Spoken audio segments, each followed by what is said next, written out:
Gusto lang po natin ipaliwanag at mukhang nagkakaroon po ng misconception, misinterpretation, misunderstanding sa ating nabanggit kahapon. Unang-una ay wala po tayong sinisisi na mga guro.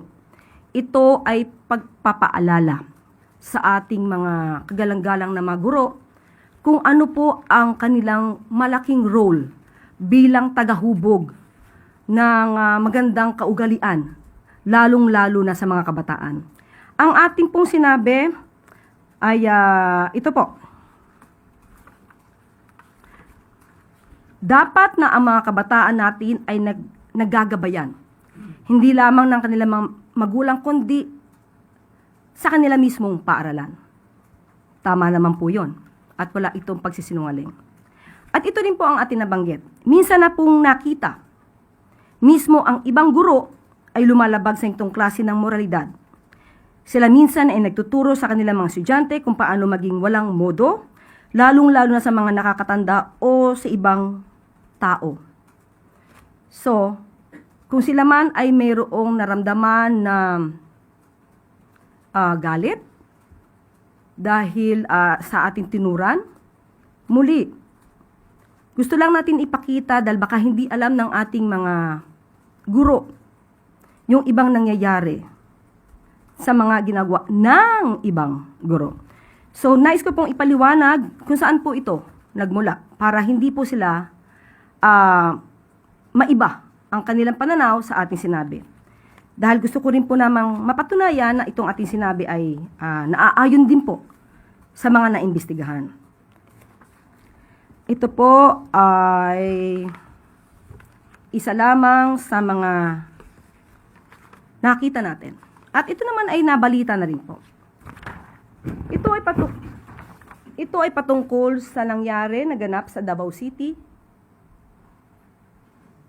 kung saan may mga, hindi ko na po babanggitin kung saan eskwelahan. Dito po ay mga estudyante mismo, may mga sinasabi habang nandoon ang Pangulo. Mahirap banggitin yung mga words. Hindi katanggap-tanggap para mga kabataan ang magsalita ng ganito. So, ibibigay ko na lang siguro sa inyo kung ano yung mga sinabi nila. Yung isa nag-start sa letter B, yung isa nag-start sa letter Y, yung isa nag-start sa letter M and H. So, mga salitang hindi sana namumutawi sa ating mga kabataan. Ako mismo ang nagkipag-ugnayan kay Secretary Sani Angara patungkol po dito. At nung una po ay nagkaroon ng pag-deny ang pamunuan. Ngunit nung mas malalim na pag-iimbestiga, nalaman natin ang katotohanan patungkol sa mga ginawa ng mga estudyante. At isa pa po ito, maliban po dito, at ngayon po ito ay under investigation pa rin po. Isa po itong video. Isa po itong video na gawa ng isang guro. Di na po namin babanggitin kung sino po ito at kung anong paaralan. Dito po, mismong estudyante niya ang tinuruan niya ng mga salitang mapang-insulto. At ako rin po ang nakipag-ugnayan mismo kay Secretary Sani Angara upang ito ay ma-call out, malaman kung ang video na ito ay verified, kung totoo. At umamin po ang guro na totoo niyang ginawa. At siya po ay nagbigay ng paumanhin. At sa ngayon po, ang kasong ito, meron na pong kaso na administrative case laban sa nasabing guro. Muli, bilang respeto, hindi na po natin babanggitin ang pangalan po niya. At dahil po dyan, sa pangyaring yan, ay naglabas po ng reminder on responsible use of social media by all DepEd personnel. Ito po ay nilabas noong August 11, 2026 ng DepEd mismo. Kung saan sinasabi, this office has received reports of social media posts involving teachers and other school personnel that professionalism expected of DepEd personnel. So may mga lumabag po sa mga tamang kaugalian na nakikita ng kanila mismo mga estudyante. So nauunawaan po natin kung saan po nanggagaling ang ating mga guro, pero wag po nila sanang masamain kung atin lamang nire-remind at pinapaalalahanan na muli na napakalaki po ng inyong role bilang pangalawang magulang sa ating mga kabataan at hindi ko po kailanman hindi bibigyang galang ang mga guro. Dahil ang aking ina, hindi pa po ako pinapanganak, ay isang public school teacher sa Malolos, Marcelo H. Del Pilar High School. Hanggang siya ay namayapa, nanatili po siyang guro. So muli, nais lamang po nating ipakita sa mga guro na hindi po kayo lahat, hindi po kayo sinisisi. Ito ay pagpapaalala.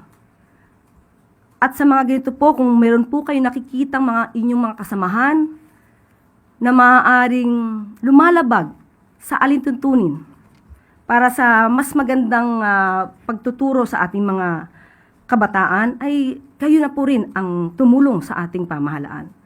At ito rin po ay makakatulong sa ating mga kabataan. Hindi po natin to pwedeng hindi isang mga paaralan. So sa ganito po ay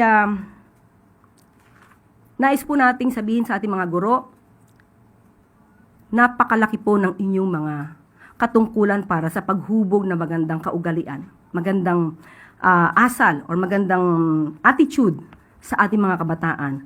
At sa ACT Teachers Party List, hindi po ito paninisi. Sana ilagay po natin sa tamang konteksto ang aking sinabi. Hindi ito pag-atake sa mga guro. So, simple lamang po, ang ating mga guro, maaari po nating turuan ang ating mga estudyante kung paano magbigay ng tamang pagpapahayag. Kung meron silang sasabihin against the government, karapatan po yan. Pero iba po ang pagtuturo ng freedom of expression at iba rin po ang pagtuturo kung paano ito isasagawa ng walang pang-iinsulto at walang pakita ng maling pag-uugali. So kahit sino po ang ating maging presidente, ito pong aral ito ay dapat na manatili sa atin. So siguro tanungin na lang po natin ang ACT Party or ACT Teachers Party List. Sa ganitong naipakita natin na nangyari na mga paglabag ng ibang mga guro, hindi po lahat hindi ko never kung sinabi na lahat.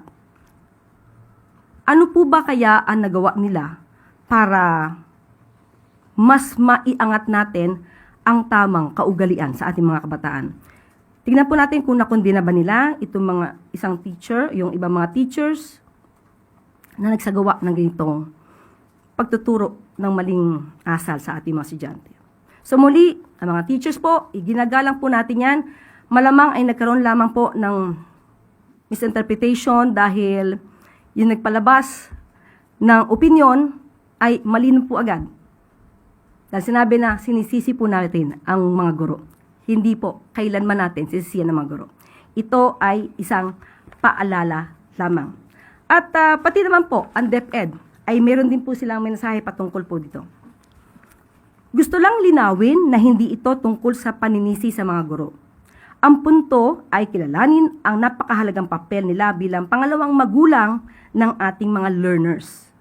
Malaki ang papel nila sa paggabay, pagprotekta at paghubog ng values and character ng ating mga anak, pati na rin ang pagiging mabuting halimbawa sa kanila. So yan po mga guro, kayo po ay iginagalang at binibigyang respeto lalong-lalo na ng Pangulo at ng administrasyong ito.